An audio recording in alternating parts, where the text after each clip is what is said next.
নমস্কার, আপনাদের সকলকে স্বাগত জানাই চ্যানেল রূপা মুখার্জিতে। জয় কৃষ্ণকালী মায়ের জয়। কৃষ্ণকালী মায়ের আশীর্বাদে ভাবে আমাদের সকলের ওপর বর্ষিত হোক। কিছু কথা মঙ্গলা দেবী বলেন যেগুলো সত্যিই খুব গুরুত্বপূর্ণ। যেমন, কিছু চেয়েও না, মায়ের কাছে কিছু চেয়েও না। কথাটির অর্থ কিন্তু লোকে ভিন্নভাবে দেখেন। উনি এটা বলছেন না যে মায়ের কাছে প্রার্থনা করো না, কিন্তু রাত্র দিন মা এটা দাও, মা স্বাস্থ্য দাও, মা সুখ দাও, মা শান্তি দাও, মা অর্থ দাও, মা মোক্ষ দাও, মা শান্তি দাও, এই যে রাত্র দিন যখনই মনে পড়ছে তখনই ভগবানের কাছে চাইছি, ভগবানের বিরুদ্ধে অভিযোগ করছি, ভগবানের সাথে কথা কাটাকাটি করছি, মানে নিজের মনেই যুক্তিতর্ক বানাচ্ছি, ভাঙছি। এগুলো কিন্তু ঠিক না। ভগবানের কাছে আত্মসমর্পণে যে শান্তি, ভগবানের সাথে লড়াই করে সেই শান্তি কখনো মেলে না। তাই মঙ্গলা দেবী বলেন, দিবারাত্র অষ্টপ্রহর চাওয়ার দরকার নেই, মাকে স্মরণ করো। মায়ের কাছে সাহায্য চাইতে পারো, অবশ্যই সাহায্য চাইতে পারো, কিন্তু দিবারাত্রিভাবে মায়ের কাছে এটা দাও, ওটা দাও, সেটা দাও বলে বায়নাকা করার কোনো দরকার নেই। আমরা যথেষ্ট বড় এবং ম্যাচিওর মানুষ, এবং সেক্ষেত্রে আমাদের সকলের উচিত আমাদের নিজের অবস্থা বুঝে ব্যবস্থা করাটা। তাই মঙ্গলা দেবী বলেন যে মায়ের কাছে যখন আসবেন তখন খোলা মনে, মুক্ত মনে আসবেন। মাকে একটা জবা ফুলের মালা দিচ্ছি আর তার সাথে 100টা মনোকামনা পাঠাচ্ছি, এটা কিন্তু ঠিক জিনিসটা না। তার অর্থ কি তিনি এটা বলছেন যে হ্যাঁ, আপনি প্রতিটা মনস্কামনার জন্য একবার করে মন্দিরে আসুন, মাকে মালা দিন? তিনি এটাও বলছেন না। তিনি বলছেন যে স্বার্থ মুক্ত হতে শেখো। মাকে মালা দিচ্ছ নিজের ভক্তি দিয়ে, শ্রদ্ধা দিয়ে, ভালোবাসা দিয়ে সেই মালা মায়ের চরণে অর্পিত করো। কিন্তু 24 ঘন্টা এভাবে চাওয়াচাই করাটা ভালো জিনিস নয়। কারণ আমরা যদি আমাদের বাড়ির সদস্যদের কাছে রাত্র দিন এভাবে চাওয়াচাই করতে থাকি, তারা কিন্তু আমাদের বিরুদ্ধে অ্যাকশান নেবেনই নেবেন, মারধরি শুরু করে দেবেন হয়তো। আপনি ভাবুন না, আজকালকার দিনে একটা মানুষকে একটা জায়গায় 3টে প্রশ্ন করলে সে মানুষ বিরক্ত হয়ে যাচ্ছে, আর সেখানে ভগবানের কাছে আমরা রাত্র দিন সময় নেই, সকাল নেই, সন্ধ্যা নেই, সর্বদা দাও দাও দাও দাও করে যাচ্ছি। সত্যিই তো তিনি ভগবান, তাই তো তিনি বিরক্ত হচ্ছেন না?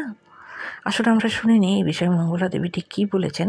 তবে তার আগে আপনাদের কাছে অনুরোধ, ভিডিওটি ভালো লাগলে অবশ্যই লাইক, শেয়ার, কমেন্টস করবেন, চ্যানেল সাবস্ক্রাইব করে পাশে থাকবেন। চাই না তুমি আমাকে ভিজে ভাত দাও একতলা, ওইটা অমৃত বলে খাবো, কাঁচা লঙ্কা দিয়ে খাবো। প্রভু তুমি খাও। বুঝতে পেরেছেন কেন আপনাদের সঙ্গে আমি আলাদা? আমি রোজ ঘুম থেকে উঠে বলি, মা ও মা ও মা, তোমার এই অবু সন্তানকে ওদের চেতনা দাও তো, ওদেরকে বলো তো হরিনাম করতে, কৃষ্ণ ভজন করতে।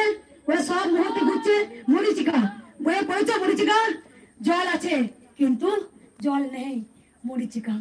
আমরা যাই কিছু করছি মরিচিকার পিছনে দৌড়াচ্ছি। সকাল সন্ধে হরিনাম ভজন করো। কর্ম সবাই করতে হবে জানো, কিন্তু কর্মের মধ্যেই, কর্মই হচ্ছে আসল ধর্ম। তবে কি কর্ম করছি ভাবতে হবে, অকর্ম না কুকর্ম না। সত্য কথা বলবো, সত্য কথা বলবো। যেখানে আমি দক্ষিণেশ্বর গেছিলাম কয়েকদিন আগে সকালে, আমি দক্ষিণেশ্বর গেছিলাম আমার জন্য নয়, আমি বলছিলাম মা তুমি তো একই মা, কৃষ্ণকালী মায়ের মন্দিরটা হোক, সবাই ভক্তরা এসে দেখবে, তার জন্য গেছিলাম। তাই একটা দাদা আমাদের আগেও বলেছে, আজকেও বলছি, ওই যে বলা মালা গেতে নিয়ে গেছি, পদ্মের মালা। মা তুমি চাইলে নিও। পুষ্পপত্রের মধ্যে বড় মায়ের বেনারসি, 5 ফল, নারকেল, ধূপ, মোমবাতি এখন নিষিদ্ধ করে দিচ্ছে ওখানে। আর হচ্ছে তোমার চূর্ণি আর মায়ের বেনারসি। আমি বলছি চূর্ণিটা আমি দেবো না, আমার মাকে চুনি দেবো, সোনা মাকে সাজাবো না, কি সুন্দর লাগবে চুন্নি পরলে, গুটগুটি মতো মায়ের মতো ছোট ছোট বউ বউ নিয়ে। ও আমাকে, আমার হাজবেন্ড আমাকে বলছে, দিদা তো এত চুন্নি ভক্ত দেয় না, আমি না, আমি চুনি দেবো না। ওইটা নিয়ে আমাদের দুজনের মন কষাকষি। আমরা সকালে গেছি লাইন দিয়ে পুজো দিচ্ছি, আমরা বাড়ির ফ্যামিলি গেছি, দেখছি আমার 80 জন পর, আমি আগে পুজো দিয়ে হঠাৎ করে চোখে জল পড়ছে আর পাশে বসে, আমি কিছু চাইতে চাই না। ও মা তুমি ভালো তো ভাই, টাইমে খেয়ে নিয়ে তোমা, তুমি না ভালো থাকলে গোটা জগৎ অন্ধকার হয়ে যাবে, তুমি ভালো থাকো। চুন্নিটা 80-90 জন পর আমার মায়ের কাছে ব্রাহ্মণ চুন্নি দিয়েছে, আমার বগল করে নিয়ে আসছে। বলে তো কার জন্য কাঁদছিলাম? মায়ের জন্য। এলো তো ফিডব্যাক, ওই চুন্নিটা কাউকে অন্য জায়গায় দিতে পারতো, হয়তো অনেক ভক্ত ছিল, কিন্তু কেন আমার মায়ের হাতে দিল? আর ব্রাহ্মণ জানা যেটা আমার মা, মায়ের হাতে ধরে দিয়েছে।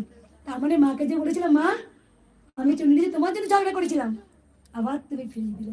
দেখলে মা দেখে তার সন্তান কতটুকু তার মায়ের জন্য কাঁদে, তাই নিজের জন্য কান্না ছাড়ো, মায়ের জন্য কাঁদো। মা তোমাকে ঠিক ফিডব্যাক ফিরিয়ে দেবে। হলো তো? তাহলে মালার জন্য কেঁদেছিলাম, মায়ের কত মালা, মাকে বলছিলাম মা তোকে ভোগ দিতে পারি না, তোকে আমি কি দেবো, গরিব গেলি হতভাগে নিয়ে আমি তুই। মা বলেছিল এত চালা করা দিস, তাই দি। এখন কেউ না কেউ মায়ের পরমান্ন, কেউ না কেউ মায়ের আবৃ, কেউ না কেউ মায়ের দই, মা আমার এই মনস্কামনা পূর্ণ হয়েছে, মাকে মানসিক হচ্ছে দই দিয়েছি, কেউ না কেউ মাকে থালা সাজিয়ে ভোগ। হয়তো কার জন্য কেঁদেছিলাম? মায়ের জন্য। তাই যেটুকু বাঁচবে মায়ের জন্য বাঁচো, আর মায়ের জন্য কাঁদো। সবাই বলুন রাধে রাধে। যারা এসছেন একটু লাইন দেবেন, আমি চটচট দেখে নেবো, কি সেবা করবো। কি বললাম? চাইবে না, চাইলে মা বিরূপ হয়ে যায়। চাইবে না, মা এমনি তোমাকে দেবে, এমনি। পরমহংসদেব বলেছিল না, কি চাইবি রে? নরেনকে বলেছিল, নরেনকে স্বামী বিবেকানন্দ বলেছিল না, ডাকার মতো ডাকতে পারলে মা তোকে চারটে হাতে দাঁড়িয়ে আছে দেবার জন্য। তাই মায়ের কাছে কিচ্ছু চাইবে না, যে মালাটা আনলে কোনো স্বার্থ থাকবে না, মা এনেছি মা তুমি গ্রহণ করো। মা দেখবে তোমাকে মার দুঃখের কথা মা এমনি তোমার সঙ্গে মায়ের লিঙ্ক করাই আছে, তোমাকে এমনি দিয়ে দেবে। প্রত্যেকটা সন্তান মাকে, মা হচ্ছে জগৎ জননী, মা সবার, তিনি হচ্ছে জগতের নাথ। মা আমার কাছে এসেছেন মানে মা আমার নয়, এটা ভুল, কারণ আমি উপলক্ষ। মা চেয়েছিল আমার মাধ্যমে হোক, ভাত আমি পাঠাই, মনুষ্যরূপ দিয়েছে, আবার যখন সময় হবে তুলে নেবে, আবার হয়তো পৃথিবী যখন ডামাডাল যাবে আবার মা আমাকে পাঠাবে। যা আমার প্রচার করায়, এই মোড়াগুলো সব ভুলে গেছে, মোড়াগুলো মুখে আবার হরিনাম বলা, আর মোড়াগুলো উদ্ধার হয়ে যাবে। রাধে রাধে। সবাই লাইন নিন।